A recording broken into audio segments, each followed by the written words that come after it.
Okay, we are live. Just give it a second here. Let people roll the F in here because we have some breaking news and it's not Rich. Stop trying to pawn your mug.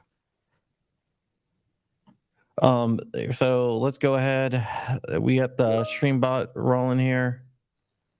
And I'm going to play the breaking news. So far, we have 0 people in here. Nobody loves us. No, that's not possible. Okay, now we got people. I guess it's just here they come. All right, here we go. I guess the StreamYard must be a little bit delayed. Breaking news! Breaking news! Oh, here they are. I don't know. StreamYard's delayed. It looks like there's no one here. So, okay. Sorry for the little beeping. There's a lot of breaking news coming out. Starting with New Mexico. We'll hit the New Mexico thing really, really quick. New Mexico tomorrow at 1 p.m. Mountain Time, 3 p.m. Eastern. The GOA case, Donk versus Grissom, will go for a TRO tomorrow. We should know something tomorrow. The AG is not going to defend the case, so it might be a slam dunk. So what we talked about that, so let's go ahead and talk about what is going on with pistol braces. Okay, so to recap here a little bit, in Texas, GOA has an injunction, FPC has an injunction, SAF has an injunction, everyone has an injunction. You get an injunction, you get an injunction. A lot of people have injunctions, so there's injunctions against all that. While GOA, FPC, and SAF filed in Texas, Firearms Regulatory Accountability Coalition, with the help of NRA, and I think it's like 24. It was originally 25, but it went down to 24 AGs from different states filed for a motion for preliminary injunction in North Dakota. We figured that it was going to happen pretty quickly, but it's not exactly the case, not the way we wanted it. It was delayed for a few months, and now the Firearms Regulatory Accountability Coalition got their answer back from the judge, and unfortunately, it's not what we wanted. So what I'm going to do, I'm going to share the screen here, and we're going to go through this together. Let me just zoom in here a little bit, because I'm going to have my co-host, Rich, read some stuff. So basically, let me go ahead and bring it up. That would help, right? I shared the actual damn screen. Indeed. So I'm also going to throw it out here in the chat so you guys could look through it. The link to Court Listener, which is a pretty cool thing. Saves me a lot of money, actually. But so basically, this is denying the motion for the preliminary injunction. And this is factual background. It states who everyone is. We're gonna go. Here we go. Rich, start reading. Standard of review. The plaintiff seeks to obtain a preliminary injunction pursuant to Rule 65 of the Federal Civil Rules of Procedure. It is well established that the Eighth Circuit Court of Appeals that the courts have required to consider the factors set forth in the Data Phase System Inc. whatever court case number 1981. It's a 1981 case. Go ahead. Yeah. In determining whether the preliminary injunction should be issued, the data phase factors include 1, the threat of irreparable harm to the movant, the state of balance between the harm and the injury that granting the injunction will inflict on the parties, litigant, the probability that the movement will succeed on the merits and the public interest. Okay, in order to get a preliminary injunction, you have to have irreparable harm, which means harm that cannot be satisfied via monetary means. So that's the first thing. The next thing that you need is it wants to balance the irreparable harm that the defendant will face if an injunction is not issued with the injury to the person being sued, in this case, the government. And then third, and probably most important, is the probability that you can succeed on the merits of the case. And fourth is public interest. What is in the public interest? So that's what you need. So go ahead and start reading from here. This is the probability of success on the merits. This is the most important thing. Right. So when evaluating the movement's likelihood of success on the merits, the court should flexibly weigh the case's particular circumstances to determine whether the balance of equities so favors the movement that justice requires the court to intervene to preserve the status quo until the merits are determined. And it cites a case, Calvin Cosmetics Corporation versus Lennox Labs in 1987. This preliminary stage, the court needs not determine whether the party seeking the preliminary injunction will ultimately win, and then it's citing another case in 2007. Although a preliminary injunction cannot be issued if the movant has no chance on the merits, Eighth Circuit Court has rejected the requirement as to a party seeking preliminary relief. All right, that's good enough. Basically, it's saying that they don't have to prove that they necessarily will succeed or they necessarily will fail, but it has to be the likelihood of them succeeding. If the court believes that in the end that the plaintiffs are not going to win at all, they will not issue a preliminary injunction. So this is what the plaintiffs were stating. The plaintiffs attacked the final rule on several grounds: that the final rule exceeds the ATF statutory authority, that the factors adopted by the final rule are otherwise unlawful, and the adjudications are unlawful and confirm the final rule is arbitrary. The court will address each of these items. All right, so basically that is what they are stating. This is really interesting right here. So go ahead and read about the Second Amendment. Okay, Second Amendment. At the outset, it is clear that uniquely dangerous weapons, including short-barreled rifles, are not protected by the Second Amendment. This lawsuit is not a challenge to the constitutionality of the final rule. The United States Supreme Court recognized in Heller. Okay, basically the judge is saying if you challenge this on a Second Amendment issue, you're going to fail, which I don't agree. And not only that, I don't agree.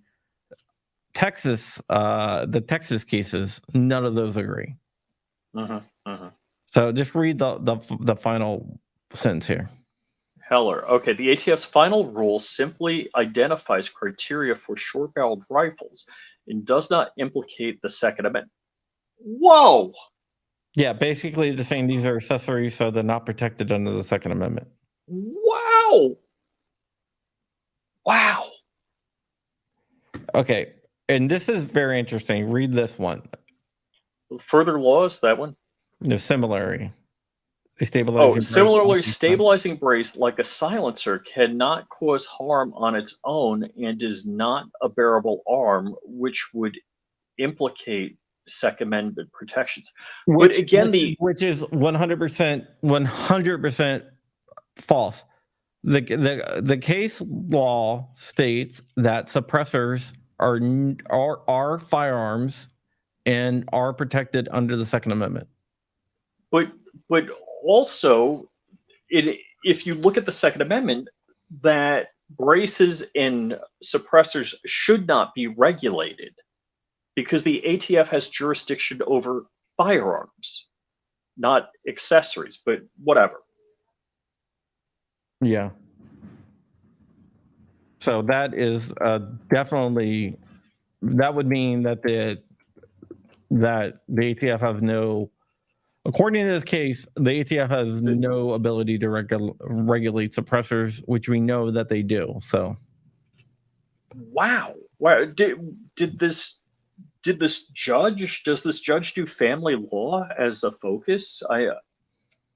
all right, now let's go ahead and check out Mock v. Garland.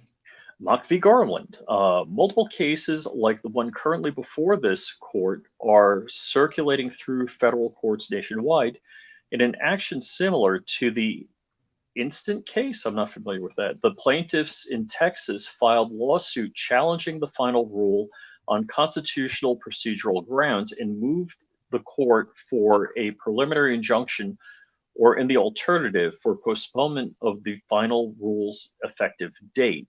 Under USC 705, Mock versus Garland, 2023, District, it's a Northern District of Texas on March 30th, 2023. The federal district court in Texas held that the plaintiffs had not carried their burden to demonstrate their substantial likelihood of success on the merits on any of the claims and denied the plaintiffs' motion for preliminary injunctive relief, or in the alternative, for postponement of the final rule's effective date. The Mock case was the FPC case, and that was at the district level. But they did lose at the district level, but they won at the circuit court level. So go ahead. Right. The plaintiffs' appeal decision from the United States District Court for the Northern District of Texas to the Fifth Circuit Court of Appeals. On appeal, the plaintiffs challenged the ATF's final rule, instituting a 6-factor balancing test when considering if a stabilizing brace transformed a pistol or a handgun into a short barrel rifle. On August 1st, 2023, a 2-1 decision in the Fifth Circuit Court of Appeals reversed the district court's denial of a preliminary injunction in Mock versus Garland. This court is aware of the reversal and rendered in Mock versus Garland and understands its significance, but is not bound nor persuaded, by the 2-1 holding of the Fifth Circuit Court of Appeals to the contrary. The reasoning in dissent of the Circuit Court Judge Stephen A. Higginson is more persuasive in urging the appellate court to uphold the denial of preliminary injunctive relief by the district court. Holy effing cow. So this district judge is saying that he disagrees with the circuit court's opinion. Wow. Who appointed this guy? I don't know. Right. You want me to read this? Yeah, go ahead. The ATF's statutory authority. This court finds that the ATF was within its authority to effectuate the final rule, and the plaintiff's claim is likely to succeed on the merits. The plaintiffs first argue the final rule violated the APA because the ATF lacked authority to promulgate the final rule because it misinterprets statutory definition of rifle and regulates weapons that are not regulated under the NFA or GCA. See document PLA.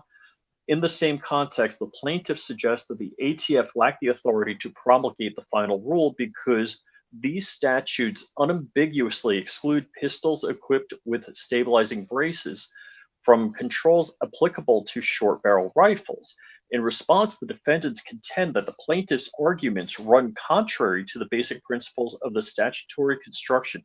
The final rule fits squarely within the ATF's delegated authority and correctly construes the relevant statutory provisions. See document blah. The plaintiffs reassert many of the same arguments presented in this motion and do not waver from the position that the final rule exceeds the ATF's statutory authority. See another document. The APA, which is Administrative Procedures Act, requires reviewing courts to hold unlawful and set aside agency action findings and conclusions to be found in excess of statutory jurisdiction and authority or limitations, or short of statutory right when an agency is given the authority to administer and enforce a statute. They often must interpret the relevant provisions to ensure efficient and accurate implementation. And that's Gonzalez All versus right, yeah. Oregon. So just skip all this down there. Basically, this is saying that the ATF has the authority to interpret the NFA and GCA where there's ambiguity, which means basically Chevron deference. Wow, which has been going in the other direction until now. You want me to read as courts or no? Basically, it's just him doubling down on all this. Wow, the ATF has maintained. Okay, go ahead. ATF has maintained regulations for decades that clarify the meaning of statutory terms that Congress did not fully define. And consistent with this long-standing practice, the ATF has issued the final rule to clarify the meaning and proper application of other definitional phrase, a weapon designed or redesigned or made or remade and intended to be fired from the shoulder. The federal district court in the Eastern District of Virginia recognized a rule that clarifies when an accessory such as a stabilizing brace remakes or redesigns a firearm to make it into a short-barreled rifle does not exceed the ATF statutory authority. Miller versus Garland, 2023, U.S. District. Okay, now let's get down to the rule of lenity, because a lot of people out there are probably screaming at the top of their lungs. For sure. The rule of lenity. Sure. All right. But the rule of lenity states, the rule of lenity state, maybe it says, states that, it should be, a rule should be interpreted towards the defendant. And basically apply in the least harmful way. Wow. Okay, so let's just go down here to the plaintiffs. The plaintiffs argue that the rule of lenity demands the final rule be set aside for two reasons. First, the plaintiffs argue that the NFA and GCA encompass rifles produced with short barrels and barrels that were cut down, not pistols with stabilizing braces. In addition, the plaintiffs contend that the agency charged with administering the NFA believed for years that pistols equipped with stabilizing braces were not subject to the NFA or GCA controls, and application of the statute, such as braces at a minimum, must be grievously ambiguous. The plaintiff's argument is rooted in the assertion that their position of the NFA and GCA's definition of a rifle, the NFA and GCA define a rifle as a weapon designed or redesigned or made or remade and intended to be fired from the shoulder, and define a short-barreled rifle as a rifle having one or more barrels less than 16 inches in length. We can skip all that. We all know what that is. Wow. All right, just read this one. The plaintiff's argument regarding rule. Start from right there. The plaintiff's argument regarding the rule of lenity is unpersuasive. Wow. Plaintiffs did not satisfy their burden to show likelihood of success on the merits with regard to lenity, where the ATF's pistol brace rule merely interprets the NFA and GCA, and therefore the plaintiffs have not shown they substantially likely to succeed on the rule of lenity claim. Whoa. All right, now let's go down to arbitrary and capricious. Basically, it means that that it is arbitrary and capricious. I don't know how. Let's start from right here. It means that it's unclear. And so the APA's arbitrary and capricious standard requires that an agency action be reasonable and reasonably explained in evaluating arbitrary and capricious challenge. Court simply ensures that the agency has acted within a zone of reasonableness and has reasonably. Basically, we're going to skip down to here now. The rule explains that for a firearm marketed as a pistol that is a variant of a firearm, the ATF will compare the weight and length of those variants designed and made and intended to be fired from the shoulder.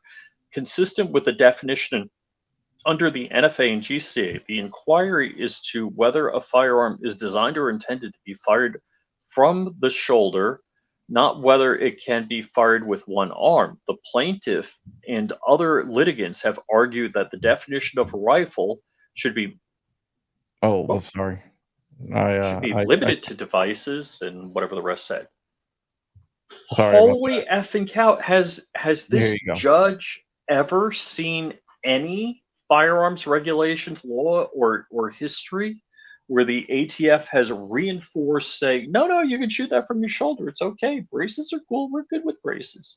All right, now let's read about the cost benefit analysis. You got to display it. Oh, I'm sorry.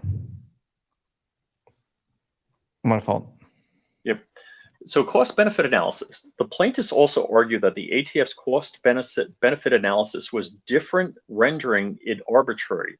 They cite to 4 alleged deficiencies. First, they argue that the ATF excluded from its assessment without explanation all stabilizing braces sold in 2020 and 2021 and 2022. See regulatory analysis. Next, they contend that the ATF did not consider known consumer surplus, rather they considered average sales prices to consider cost. The plaintiffs also argued that the ATF failed to carefully consider the possible reliance interests. Finally, the plaintiffs claim the ATF made no effort to quantify the final rule's benefits. In opposition, the defendants contend the ATF cost benefit analysis. He's saying that the ATF contends that it is it's good to go, and the judge So the ATF's math was fine. There's no issues financially. Correct. Now read here. This is what the judge finds. So Miller versus Garland. Yeah. Start from this. Much like the federal district court in Miller, this court finds that the ATF cost-benefit analysis to be reasonable, and the plaintiffs are unlikely to succeed on the merits of this claim. Holy Christmas! The final rule, effective date, retroactivity. The plaintiffs contend that the final rule impermissibly retroactive because the ATF has no authority to promulgate retroactive regulations under the GCA. According to the plaintiffs, this prohibition dooms the final rule. And further, the plaintiffs characterize the final rule as statutory grant of legislative rulemaking. In opposition, the defendants argued that the final rule is purely interpretive and all relevant criminal prohibitions come from the NFA and GCA, thus effective date lawful. This is the way we always did it, and we just misinterpreted the laws. So basically they're saying that everything's okay because they just misinterpreted the laws. Wow. This is the you got to be on crack to write this stuff. Final agency action. In their motion, the plaintiffs argue that the ATF unlawfully issued dozens of what they characterize as adjudications classifying common weapons platforms equipped with stabilizing braces, commercially available firearms equipped with braces. The plaintiffs contend that the final rule the ATF adopted substantially differs from the points-based worksheet initially proposed, and as such, the final rule should be vacated because it is contrary to the APA. That was the worksheet 4999. In opposition, yeah, it was the crazy worksheet. In the crazy worksheet, you add up all the points, and even if you were below the points, they could still determine that your brace or your configuration of your firearm was unlawful. What FRAC was arguing is they did a bait and switch, basically. Yes. So, together, the plaintiffs have not shown they're entitled to the extraordinary remedy of preliminary injunctive relief at that early stage of the proceedings. The court finds they have not at this preliminary stage demonstrated substantial likelihood of success on the merits, as a failure to demonstrate the likelihood of success on the merits as to the last one claim bars a TRO or preliminary injunction. The court declines to analyze the other preliminary injunction factors as early stage. yeah, basically what they're saying is that we don't have to go with the other stuff. They failed these tests, so therefore we don't have to consider anything. Basically, I want to watch I Love Lucy and it's on now. Wow. Yeah, it's not a good ruling, and it goes against it goes against. I want to know, like, what rock this judge crawled out from under. I don't know, but I know a lot of people are asking who appointed him, and that would be George W. Bush. In again, these things are often deals. It's like, all right, give me this guy here, or give me two of these guys here. I'll give you that guy. So it is possible that a bad judge gets appointed under a Republican or conservative, and I'm not saying Bush was either. No. Wow. Neocon. Wow. It's when you have other courts clearly, like the Northern District of Texas, finding in favor of the plaintiffs and issuing relief, that this guy says, yeah, I don't like what that appellate court says. I like what the other court that said it was bad said. Yeah, kind of crazy, right? Wow. So, but here's the good thing, though. This is the good thing, and this is what I want everyone to be aware of. If you're a member of GOA, FPC, or SAF, you are still covered under the injunctions. So if you're an NRA member, what else? NRA member, you are not covered. Ooh. But so could you join GOA, FPC, SAF right now and be covered? That is something that's up for debate. You would have a good argument, and I don't think that. Honestly, I don't think that. I don't think that they would actually prosecute you, but yeah, I'm not going to give you legal advice. John and I have actually talked about this. It is very unlikely that the ATF, if they saw you at the range with a braced pistol, yeah, they're probably not going to do anything just because it could be bad for them. No, all you have to say is, "Hey, I'm a GOA member or I'm a FPC member." Uh-huh.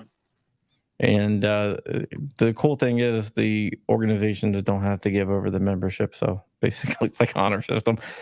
So basically, right now the rule is still unenforceable. This is in the North Dakota District Court. And you think a judge in North Dakota would have a grip on the Second Amendment? That's the thing that I'm like stunned by. Yeah, but you know. There was a Trump judge and a GW Bush judge they could have got, and they rolled the GW Bush guy. There's still a chance. I'm pretty sure that there's going to be an appeal to the 8th Circuit, and I believe that the 8th Circuit is going to overturn it. Ooh, twisted root.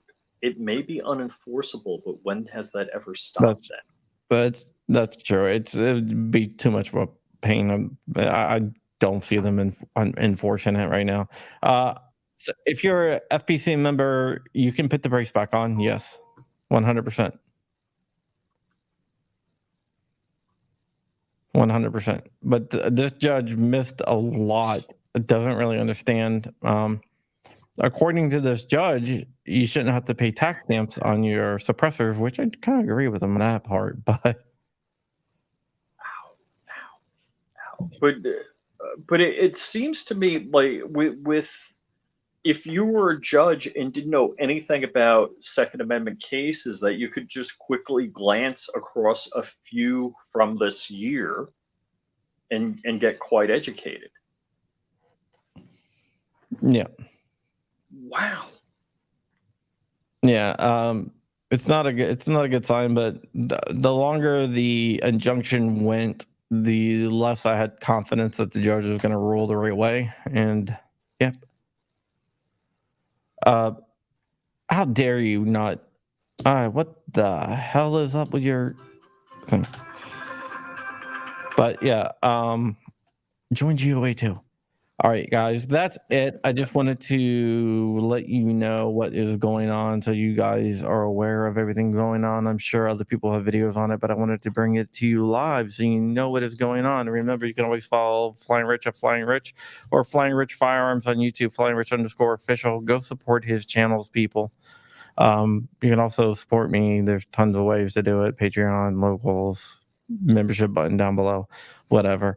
And with that, we are out of here, and we will see you guys later. I'll see you guys tomorrow. I'll put out a video or something.